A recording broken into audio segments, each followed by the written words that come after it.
Hey, y'all. Welcome to Reciprocity Radio, a podcast about sustainability, science, art, and everything in between. I'm Cassie and joined by my co host, Maya. And today we're starting something really exciting. Inspired by a little image that we found online, we decided to start a little series called The ABCs of Sustainability. Nothing like the ABCs you learned in kindergarten, although no worries, there will be no shortage of wonder and awe. These are our building blocks for a future that's worth caring for. And so we're starting with the first letter A, one of our most important. A is for adaptability. It's a word that we hear a lot, especially when we're talking about climate change, communities, resilience, or even our personal growth, right? But what does adaptability actually mean? How does it show up in our everyday lives? And why is it such an important part of creating a sustainable future? Why don't we just explore that together?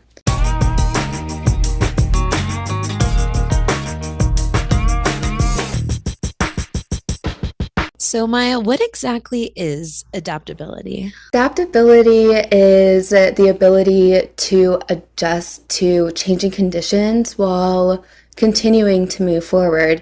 And I always like to turn to nature for examples because nature tends to offer the best examples. So, trees bend with strong winds rather than resisting them completely. Ecosystems evolve over time in response to changing temperatures, rainfall, and species interactions. Even water changes shape depending on the container it's in while still remaining water. So I think that at its core, adaptability doesn't mean you're losing who you are. It means that you're staying connected to your core values and also finding new ways to navigate new challenges, which is so relevant in today's world. I think adaptability is a bridge between stability and transformation. And when we turn to sustainability academic literature, adaptability is the capacity of a system, whether that's ecological, social, or economic, to adjust to its characteristics, structures, or processes in response to changing external conditions, shocks, or stresses. It is the proactive ability to evolve in dynamic environments, mitigating risk while also capturing new opportunities. And now that just sounds like a lot, so I'll kind of break it up a little bit more really quickly. I think we can look at it through a couple different lenses. The first lens I want to shout out is the social and ecological systems. In resilience theory, which has adaptability within it, right? Adaptability is the capacity of humans within a system to manage and influence the system's overall resilience. So instead of just like letting these natural disasters just happen and just absorbing the external shocks from them, human actors, us humans, can use adaptability to adjust resource management, adjust our governance structures and our coping strategies to avoid the collapse of our systems and societies and functions. Another one I wanted to shout out is the built environment and architecture. In urban planning and architecture, adaptability refers to the ability of buildings and infrastructure to accommodate new uses, evolving needs, or changing climates without requiring major reconstruction or demolition. So we're bringing in, circular economy and product design principles here, where we're wanting to design for disassembly, or we want to structure buildings in a way that materials can be easily recovered and reused. And that really just decreases waste and lowers long-term carbon costs as well. And when we're looking at the circular economy in general, which is something that we'll also get into, we're wanting to build these modular designs so a product can be updated technologically instead of just being discarded. So that expands the product lifespan, it reduces, material extractions and maximizes resource utilization. So one more lens I just want to lightly touch on as well when we're talking about adaptability is psychological adaptability. And this is just not the individual level. as consumers, as people, as individuals, we have to kind of use our behavioral and cognitive flexibility to maintain sustainable habits, such as eco friendly food consumption, even when we're faced with external pressures or sudden life disruptions. So it's just training our brain to naturally choose the more sustainable path. Maya, Okay. this sounds a lot like resilience. What is the difference? If it sounds a lot like resilience, it's because it is. I almost see adaptability as one of the pillars of resiliency. So you have resiliency, it's kind of this overarching term, but adaptability is core to creating resilient systems. Resilient Mm. systems means that there's adaptability. So they go hand in hand. How does adaptability really show up? And Cassie has an amazing story that just truly resonates. So take it away. How does adaptability show up? Yeah, so a great way to think about adaptability would be through, and maybe some of you already know this, but the three sisters. We've got corn, beans, and squash. Indigenous cultures, specifically the Native Americans, were really, really good at growing these three together, and for great reasons too. The corn will grow really tall. It's a natural pole for the beans to climb up. And then our beans, these amazing little things, fix our nitrogen within the soil. And that means fertilizer for the corn and squash. And then from there, the squash spreads low and across the grounds, providing a beautiful blanket that shades the soil, holds in moisture, and essentially keeps out weeds, which is really awesome. Together, this garden is one of the most adaptable, what we call in permaculture, food guilds. And so, yeah, this garden is one of the most adaptable examples I could think of. If a drought comes, let's say, the squash's broad leaves would then add a protection to the soil that would hold in moisture retention. If, let's say, pests arrive and start feasting on one of these three, the beans then would attract beneficial insects. And let's say the corn might fail one of the years, then you still have the squash and the beans to rely on. Each one of these plants has beautiful strengths and qualities, but together they create one resilient system. Three different plants, three different strategies, three different strengths, yet one resilient system.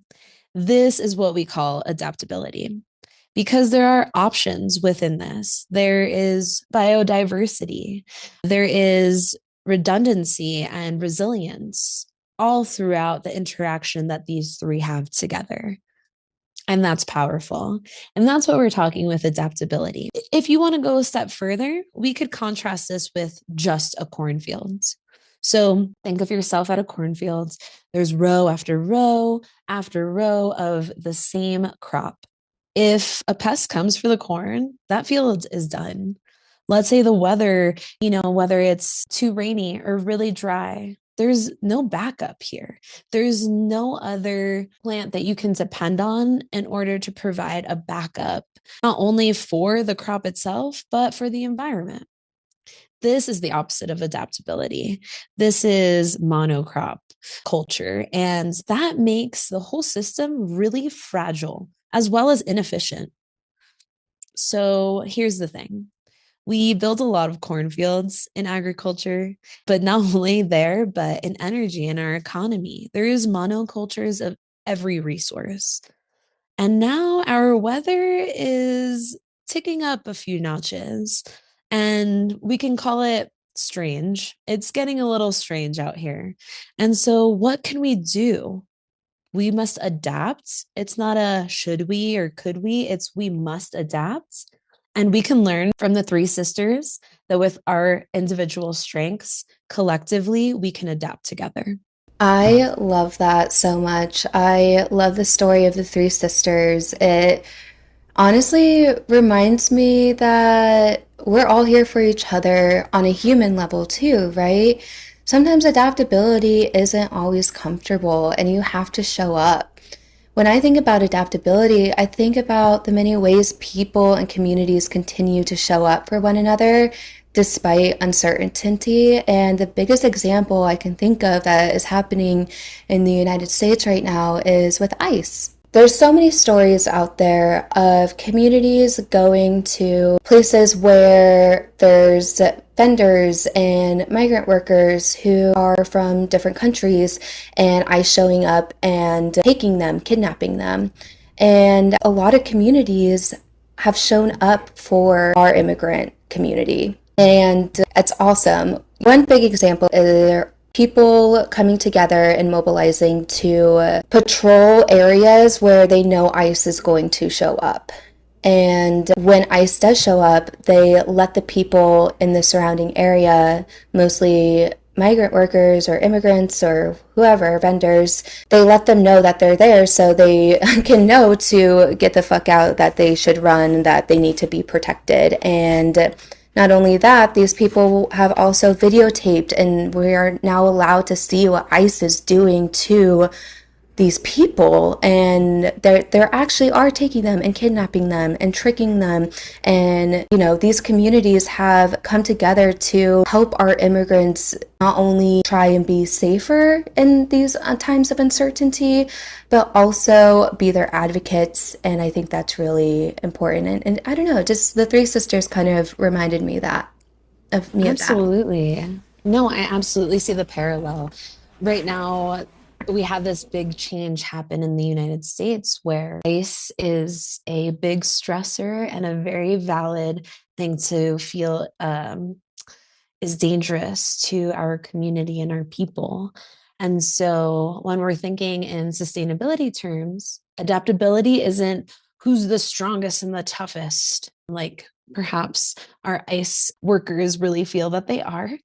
Instead, adaptability is about remaining flexible, figuring out options, spreading those options around to many so it's inclusive. And we change while the world is changing around us. So I've heard many stories as well, Maya.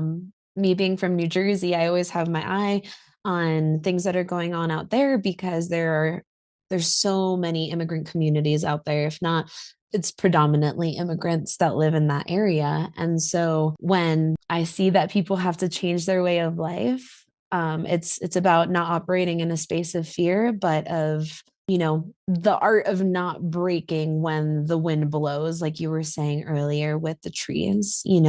What is our capacity of a system and our system being people in this case, to adjust and continue functioning, even though conditions are constantly changing, reorganizing so that we can get to a better space. And yeah, that was a beautiful anecdote for sure. Thank you. I think adaptability begins with listening to your communities, listening to scientists, especially in sustainability. Like, we rely heavily on science. It just starts with listening to the needs of our planet and our communities, and listening to ourselves, listening to each other, listening to the environments and communities we're a part of. And when we remain open to learning, we become better equipped to respond to changing circumstances. And we're better equipped to mitigate these risks that are actually happening, right? Yes.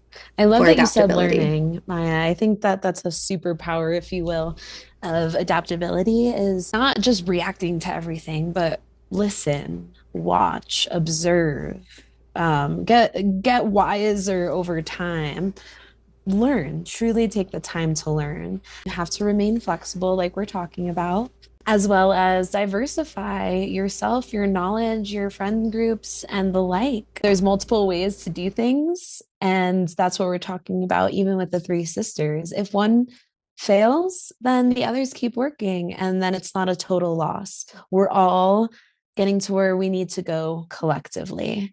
And that's where it brings it to the last little superpower that I think adaptability really shines with is connecting, right? Trusting others, communicating, having spaces of collaboration. That's what a forest is just a massive network of connections that are speaking to one another and getting signals from one another. And that's what we're aiming to be more like. I love that you said that because that's so true. We learn from one another's experiences, and in that, we share resources, we exchange ideas with one another, and together we become more resilient than we could ever be individually, just like a forest. So that's awesome. I love that parallel. Yeah, it brings so much strength, you know, Yeah. into a space and ultimately makes you more resilient. So, adaptability Totally. is the path towards it for sure. This brings us into why adaptability matters for sustainability in general. Adaptability is vital to sustainability because sustainability in itself is about long term relationships with these changing systems. And Cassie, I know you have an interesting case study living in the mountains with the pika. Can you give us some insight into that really quickly? Absolutely. Hopefully, this brings it full circle for you with this story about the American pika. This is a creature that you might have never seen unless you're in the high alpine, the Rocky Mountains, but I promise you, you should definitely care about it deeply. The American pika is a keystone species that lives above our tree line here in the Rocky Mountains. It's about, at most, the size of a russet potato, cutie round ears, no visible tail, and it spends its entire short summer gathering little haystacks and wildflowers to be able to survive the winter. But here is our issue. The pika cannot survive more than a few hours above 78 degrees Fahrenheit. Now, that seems like okay, that's a pretty high number still, but our mountain ranges, our mountain communities are warming at twice the global average rate. If you didn't know that, now you know. And so we feel it really hard up here in the mountains. The pika as well. They have to run higher and higher up on the mountain. And ultimately, at this time, there's almost no more mountain left. Why are they And going higher and higher? Is it because it's cooler it the higher you is. go? It Mm. absolutely is. I just experienced that myself when I went on a hike the other day. I'm at my house and I'm at 10,000 feet, almost exactly at my house. And it was pretty warm. And as I went up to about like 11 plus, 11,000 feet, right in my backyard at Breckenridge Ski Resort, I just hiked the trails there in the summer and I was cold. I was shivering. And it just reminded me, like, hey, if it ever gets too hot at home, I could just go up and it's probably going to be better. And the pike are doing the same exact thing. The pika got it right. It They sounds like know they they're know. such intelligent, animals are such beautiful, intelligent beings because they just adapt no matter what, without somebody telling them or convincing them that they should. And it's kind of what gives me hope in this story. I know it's not necessarily a happy one to begin with, but here's the hopeful part. The pika always adapts. It has been currently shifting the feeding times that it has to cooler hours later in the day, earlier in the morning. It finds deeper crevices. It changes what it can change and control, what's within its means. That's so powerful that this tiny little being can do that. And that is adaptability. It's not giving up and just saying, you know what, just roast me, whatever. It's going higher on the mountain and it is trying. It's not pretending everything is just fine. It's just adjusting. It's evolving. It's creating a way to continue to exist.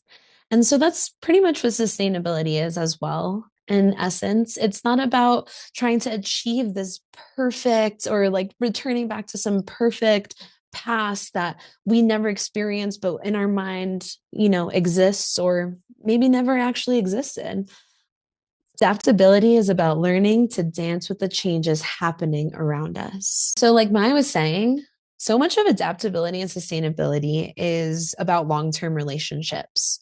So that brings us back to us humans, right? The thing is, every day we are faced with another study that really humans have caused these insane, out of proportion spikes in climate change. That is a fact, it's science.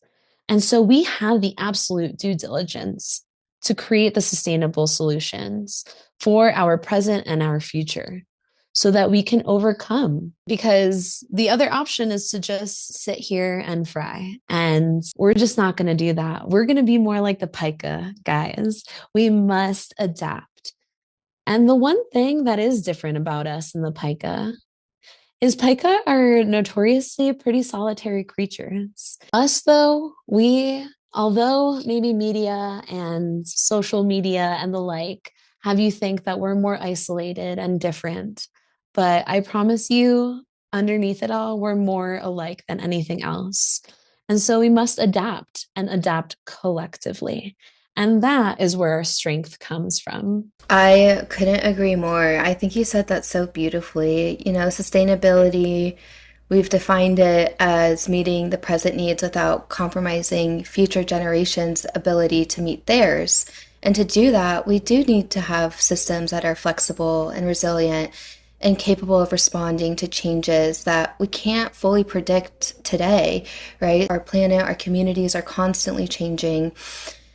There's technological advancements that have totally shifted our systems, but with that, we need to be able to live in systems, environmental systems, community systems, tech systems, government systems. We need to, within those systems, sustainability and adaptability, they need to be at the forefront of every conversation had when we are talking about how we need to adjust and adapt and mitigate and do all of the good things that we need to do so future generations have the ability to meet their needs. And if those systems don't exist, we do have the ability to build them. And That's something cool about humans. that's what we're attempting here with Reciprocity Lab and Reciprocity Radio. We are really working to build the systems that can be adaptable. They bend, they flex, they learn, and then they grow from there. We have each other to lean on. We have community. If maybe you are not feeling connected to yours, seek other community out. We have join our community, yes, please. please join us. If you're not already here, we're waiting for you to join us. And adaptability doesn't mean waving the white flag of surrender. It's not giving up because the problems are too big. It's how we build a world that is better for everyone and every living thing, including the planet. So here's our invitation for you guys. This week, we want you to find something or somewhere in your life where you feel that you could be more adaptable. Maybe a plan that you don't really want to bend, or maybe a belief that you just can't shake or shift your mindset on. What would it take to make it adaptable?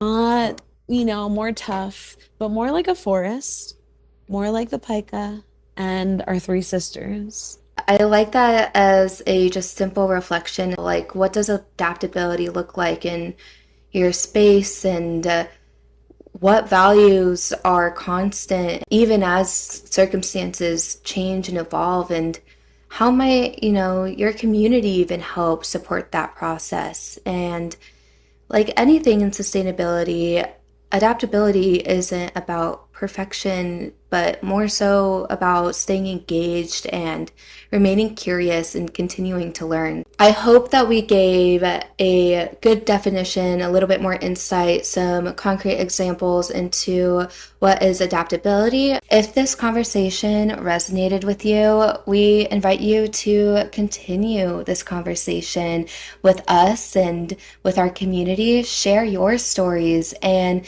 explore how adaptability shows up in your own sustainability journey. Like Maya was talking about water earlier, be water, my friends. As Bruce Lee said, just go with the flow.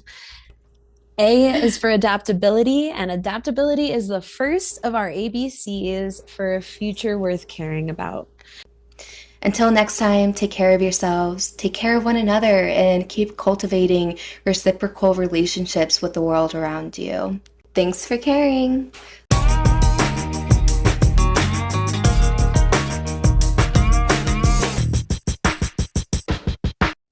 Reciprocity Lab is a sustainability collective that aims to connect one another through education, shared storytelling, and community outreach.